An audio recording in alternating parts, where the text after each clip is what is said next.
महाराष्ट्राच्या विधानसभा निवडणुकीत बटोंगे तो कटोंगे या नाऱ्यावरून राज्यात एकच रणकंदन सुरू झालंय। वाशिम येथे प्रचारासाठी आले असता उत्तर प्रदेशचे मुख्यमंत्री योगी आदित्यनाथ यांनी हे वक्तव्य केलं होतं। त्यानंतर पंतप्रधान नरेंद्र मोदी यांनी उत्तर महाराष्ट्रातील पहिल्या सभेतही एक है तो नेक है असा नारा दिला होता। जातीय आणि धार्मिक ध्रुवीकरणासाठी असे नारे देण्यात येत असल्याचा आरोप विरोधकांनी केलाय। तर महायुतीतील घटक पक्ष राष्ट्रवादी काँग्रेसचे अध्यक्ष अजित पवार यांनी त्याला विरोध केला होता। आता या बड्या महिला नेत्याने सुद्धा भाजपला घरचा आहेर हा दिलाय। महायुतीमधील घटक पक्ष राष्ट्रवादी काँग्रेस पार्टीचे प्रमुख अजित पवार यांनी सर्वात आधी बटोगे तो कटोगे या नाऱ्याला विरोध केला जातोय।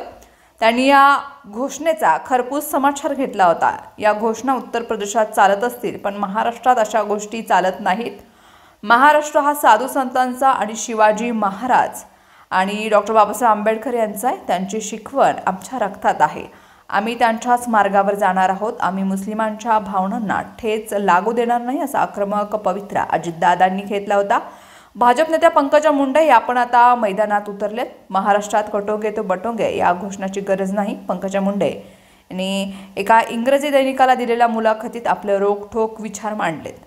अशा नाऱ्याची महाराष्ट्रात गरज नाही, अशा नाऱ्यांचे समर्थन करू शकत नाही असं मत त्यांनी मांडले। विकास हाच मुख्य मुद्दा असल्याचं माझं मत आहे असे भाजपच्या विधान परिषदेच्या सदस्या पंकजा मुंडे यांनी सांगितलं। या धर्तीवरील प्रत्येक माणसाला आपलं मानणं हे नेत्याचं कर्तव्य आहे। महाराष्ट्रात असे विषय आणणं योग्य नाही। उत्तर प्रदेशात राजकीय परिस्थिती वेगळी आहे, त्यामुळे योगींच्या वक्तव्याचा जो अर्थ आज काढण्यात येत आहे कदाचित तो नसेलही असं त्याने स्पष्ट केले।